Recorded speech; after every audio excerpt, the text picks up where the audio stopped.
What's up, kings and queens? It's your boy Dan from Draft Previews. I've got 3 picks that I've already put down that I'm going to take you through today. If that sounds interesting, let's go. Sub to the channel cause your boy's getting busy. Coming to your line from the west side of Sydney. We've got the free picks and the juice on the daily. It's all free, you don't even have to pay me.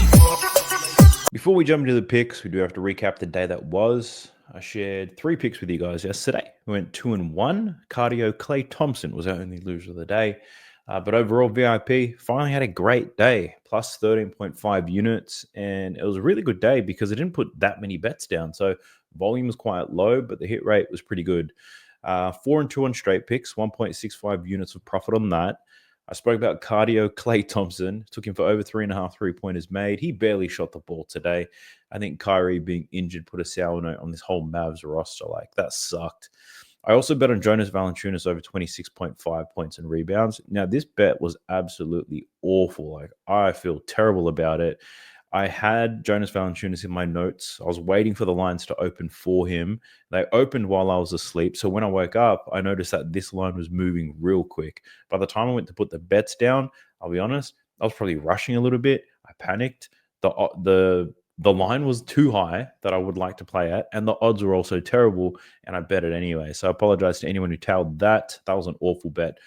I did have some good bets, though. Mark Williams, who cashed over 11.5 rebounds. He finishes with 13. This was a plus money play, so really pleased with that one. Desmond Bane over 31.5 points, rebounds, and assists. I told you guys I like this line, even if Ja Morant plays, but I absolutely love it if he doesn't. And Ja Morant doesn't play, the line shoots all the way up, but it doesn't matter. Desmond Bane cashes all the bumps anyway. I also took Aaron Wiggins over his PRA, 16.5. He had an awful shooting day today, but he had a monster night on the boards, and that got us over the line. So quite lucky. We cashed that one just on the hook. And I bet on Anthony Simons over 20.5 points. He finishes with 30. Absolutely love this pick against Philly. Smashing some value plays as well. We hit one for Mark Williams, one for Desmond Bane. We also hit Anthony Simons at 25 plus points. And we put all those things together in a parlay. That was like plus 3794. 3,794. I don't know why I said it by digit. But we also smashed a doubles combo on those 3 players. We made 7.94 units there. So really pleased with how the day went. Had some discipline, didn't go too hard, and ultimately got rewarded for it. So that's the day we've been looking for. We've been close many times, but we finally came through today. And hopefully this is the start of a hot run and we smash more plays like this. So if you're interested in joining VIP, use the code BANE and you'll get 50% off the next 2 months. Now, I will say that VIP is most beneficial for those that can create same-game parlays on the NBA. If you just want my straight picks, you can just get my straight picks, DFS entries. That only costs $1 a day. So you can check both of those things out. I'll leave links to that in the video description and in the pinned comment for you guys to see. But enough about that. Let's get into 3 picks. Let's go. Jumping into props madness, this is the best tool you're going to find if you like betting on NBA player props. I use it religiously. I put it in every single video, and I've also got tutorials on it as well. You'll get a 7-day free trial, and you'll get 25% off if you use the code DART when you happen to sign up. So go ahead and check out Props Madness. So the first play that I want to take you through today is in this Raptors versus the Magic game. These guys just played each other 2 days ago. So it can be a little bit tricky in these situations when teams make adjustments and such. But the play that I'm taking today, I don't believe there will be an adjustment made for him. And I'm looking to take Jakob Poeltl here, taking him over his points and rebounds prop at 17.5. This has just moved to 18.5, believe it or not. But I would still play this. I will play this all the way up to 19.5, if I'm being honest with you anyway. So Jakob Poeltl, we'll talk about the 17.5 because that's what my notes are on. He's projected to play 27 minutes in this game. I looked at games where he plays 25 to 29. I think that's a fair expectation. The hit rate on this is absolutely fantastic. He's over in 10 out of 11 games, averaging 21.8 points and rebounds per game. He just played the Orlando Magic, had 27 points and rebounds, 16 points and 11 boards from 18 rebound chances.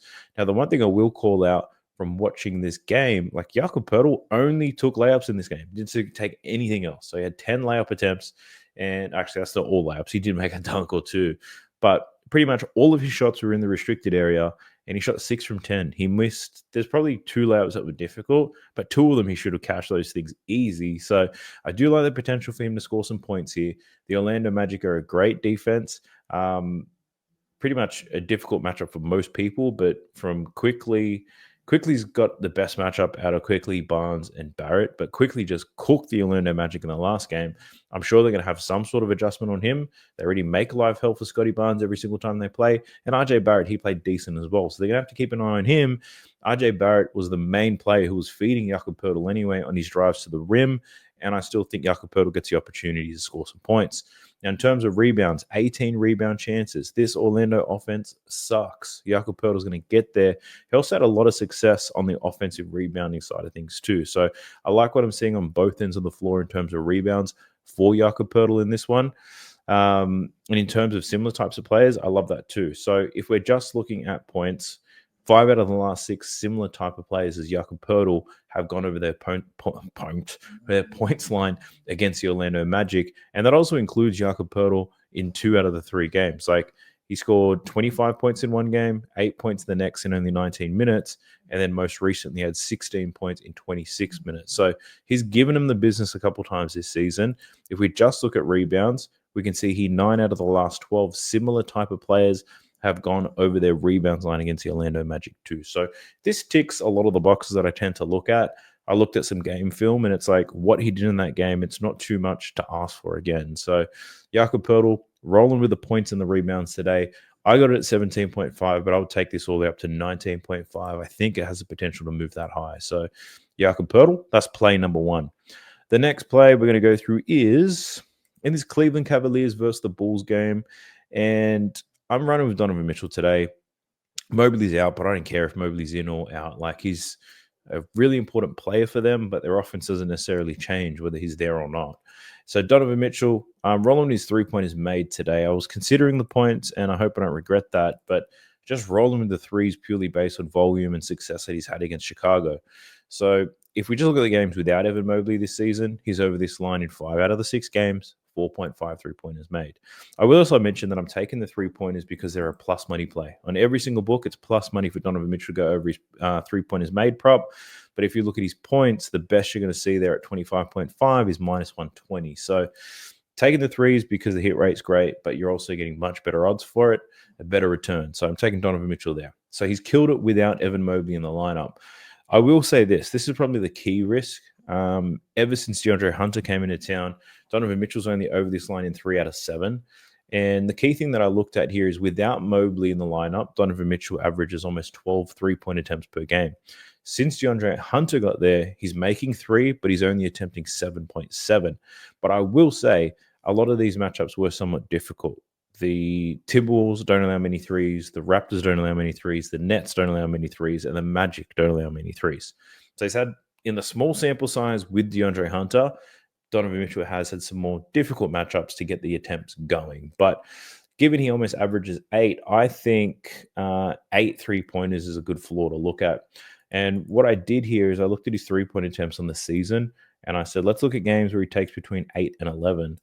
And between 8 and 11 3-point attempts, he's over this line in 18 out of his last 27 games with a 3.9 average. Now, the other thing to call out, he's absolutely killed the Bulls this season. 2 games against the Bulls, 7 3-pointers in both of those games, and he's averaging 14.5 attempts against the Bulls so far this year. Now, the Bulls slightly improved their defense as of late, but they're still dog shit and absolutely awful. So Donovan Mitchell could blow this Bulls team out by himself. I believe he said his career high against the Bulls too. So there's something about the matchup that gets Donovan Mitchell nice and aroused, and hopefully he comes and gets it today. So liking Donovan Mitchell to make it rain on the Bulls, score a ton of points, make a ton of 3-pointers, and it's at plus money as well. So I just can't ignore that. My very last play for you is in this Nets versus Spurs game. And for this one, I'm looking at Chris Paul, CP3, the point guard. I'm taking him under his points and rebounds today. 12.5 points and rebounds, what I caught it at. I imagine this is going to move to 11.5, and I would still play it there. So the key call out here for Chris Paul, he's projected to play 26 minutes in this game. What I did is I looked at the games where De'Aaron Fox is in the lineup. So we're looking at post the trade deadline and looking at games where he plays, 23 to 29 minutes. But firstly, since De'Aaron Fox got there, he's under this line in 9 out of 12 games. He's averaging 9.6 points and rebounds. But if we look at games where he plays between 23 and 29 minutes, which I expect him to play today, he's actually under this line in every single game with De'Aaron Fox in the lineup, averaging 7.6 points and rebounds. Now, the matchup for him is a difficult one. He's up against the Brooklyn Nets today. And if you haven't been watching, the Brooklyn Nets don't do too many things well defensively, but they do defend this three-point line extremely well above the break. So the Brooklyn Nets, they allow the fewest points to pick and roll ball handlers. Chris Paul scoring 37% of his points that way. They also allow the fourth fewest points above the break, which is where Chris Paul scores 59% of his points. The weak spot, if you're looking at Brooklyn's defense, is in the corners and right at the basket. Chris Paul, barely in either of those spots. Like the corners and underneath the basket make up 13% of his points. He lives above the break, and the Brooklyn Nets are a very difficult matchup for him to score some points. He's also played the Brooklyn Nets once this season. In that game, he played 32 minutes. He only had 5 points and 2 rebounds. So in more minutes than he's expected to play today, he still underperformed against this line. So I am liking Chris Paul here to go under his points, but also his rebounds. You could just take the points if you really wanted to. I added the rebounds to it as well because his rebound numbers since De'Aaron Fox got there have been pretty ass as well. So under this line in 9 out of 12 games. So very difficult matchup here for CP3. And the spread is close, but I don't think that means that Chris Paul plays 30-plus minutes. Like the Spurs are probably in a position where they don't have to run the old man so hard. So, and I don't think they will. So I'm taking Chris Paul under 12.5 points and rebounds. I would also take this at 11.5 because I assume that's where it's going to move to. But that's all I've got for you today, lads. I do ask you to like the video, subscribe to the channel if you haven't already, turn on them noties, drop me a comment down below, help push this video out to more people. I'm not going to take you through any deep dives, leans, or insights like that because your boy is tired as hell. Don't have my glasses on, which you can probably see. I had a basketball game tonight, and we got absolutely pumped. So I'm not filled with energy right now. We got absolutely hammered, and believe it or not, we were probably favored to win that game too. So we got hammered by a bunch of underdogs, and yeah, my body's sore, my mind is tired. So I'm going to get some rest, wake up nice and early, dive some more picks, get that out to VIP and everybody else on Winnable. But I felt like I got to create the content for you guys. You know what I'm saying? So I do appreciate you all. If you made it this far in the video, I hope you absolutely cash all your slips out tomorrow. And I hope that I do too. Best of luck to you. I'll catch you in the next one. Peace. Sub to the channel cause your boy's getting busy. Coming to your line from the west side of Sydney. We've got the free picks and the juice on the daily. It's all free, you don't even have to pay me.